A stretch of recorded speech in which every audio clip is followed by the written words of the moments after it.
Chapter 13 Indian National Army. At a time when the Quit India movement was in full swing, thousands of Indian soldiers stood in readiness at the eastern border of India for war against the British. These soldiers were members of the Azad Hind Sena or the Indian National Army.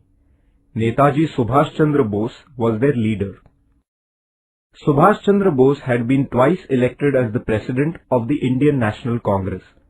He was of the opinion that while England was engaged in the Second World War, India should take advantage of the situation and intensify the agitation in India. If necessary, India should seek the help of the enemies of England. However, he developed differences of opinion with the senior leaders of the National Congress. Therefore, Subhash Chandra Bose resigned from the position of the Congress president. He founded a party called the Forward Bloc in order to place his views before the people. In his speeches, Subhash Babu began to appeal to the Indian people to rise in revolt against the British. Therefore, he was interned in his residency by the British government. From there, he escaped in disguise. He reached Germany in the month of April 1941. There, he founded the Free India Center.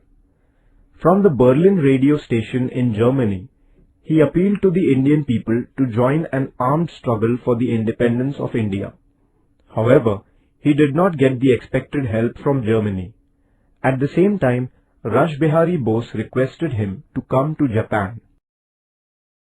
Formation of the Indian National Army. Rash Behari Bose was living in Japan since 1915. He had organized the Indians living in the countries of Southeast Asia and had established a society called Indian Independence League.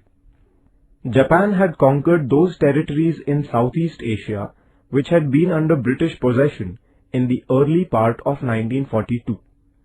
At that time, thousands of Indian soldiers and officers in the British Army there fell into the hands of Japan.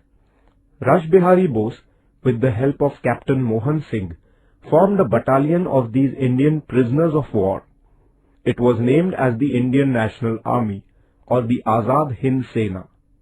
Subhash Chandra Bose was requested to lead this army. In October 1943, Netaji established the Azad Hind government in Singapore. Prominent among his associates were Shahnawaz Khan, Jagannath Rao Bhosle, Dr. Lakshmi Swaminathan, Gurubaksh Singh Dhillon, and Prem Kumar Sehgal. Captain Lakshmi Swaminathan was the commander of the Rani of Jhansi regiment. The tricolour was the standard of the Azad Hind Sena. Jai Hind was their salutation. Their clarion call was Chalo Delhi. Kadam Kadam Badhaye Ja was their marching song. Subhash Chandra Bose made an appeal to the Indian people to give their lives for the cause of India's freedom. The campaigns of the Azad Hind Sena. Towards the end of 1943, Japan conquered the Andaman and Nicobar Islands and handed them over to the Azad Hind government. Netaji renamed them as Shaheed and Swaraj. Arakan in Myanmar was captured in 1944. Posts on the eastern border of Assam were captured. But the Imphal campaign remained incomplete because the Japanese supplies that the Indian National Army was receiving stopped. At this juncture, the British received reinforcements from the American Army which added to their military might. Even in these adverse circumstances, soldiers of the Indian National Army were fighting with all their strength. In August 1945, America dropped atomic bombs on the cities of Hiroshima and Nagasaki in Japan. As a result, Japan surrendered. Around this time, Netaji Subhash Chandra Bose died in a plane accident on 18 August 1945. The Indian National Army was then forced to lay down arms. Thus ended the phase of the struggle of the Indian National Army. The trial of the officers of the Indian National Army. The British government charged the officers of the Indian National Army with treason. The proceedings of their trial began before the military tribunal held in the Red Fort of Delhi. Pandit Jawaharlal Nehru, Bhulabhai Desai, Tej Bahadur Sapru and other distinguished jurists defended them. The military tribunal held the officers guilty and they were sentenced to life imprisonment. The Indian people had feelings of sympathy and pride for the Indian National Army.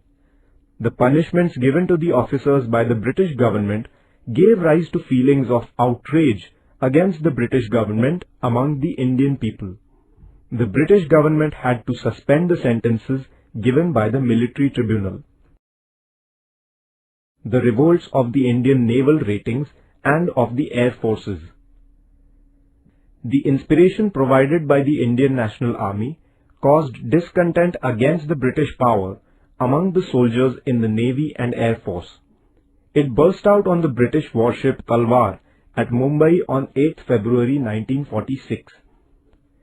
The soldiers flew the tricolour on the warship and shouted slogans against the British power. The British government sent the army and opened fire on the naval ratings. The rebels, too, countered it with bullets. The workers and common people extended their support to the naval ratings. Finally, with the mediation of Sardar Vallabhbhai Patel, the naval ratings laid down their arms. In order to lend support to the uprising of the naval ratings in Mumbai, the Air Force officers at various places such as Delhi, Lahore, Karachi, Ambala, Meerut, etc. went on strike. These revolts were a clear indication that the sentiments of discontent against the rulers had reached a climax. Thus, during the years 1942 to 1946, the foundation of the British rule in India was badly shaken. The Indian people had expressed their strong opposition to the British through the Quit India movement. Now, the Army, the Navy and the Air Force, which formed the backbone of the British power, also began to turn hostile to them. The British rulers realized that the days of their rule in India were numbered. The revolts of the Indian naval ratings and of the air forces.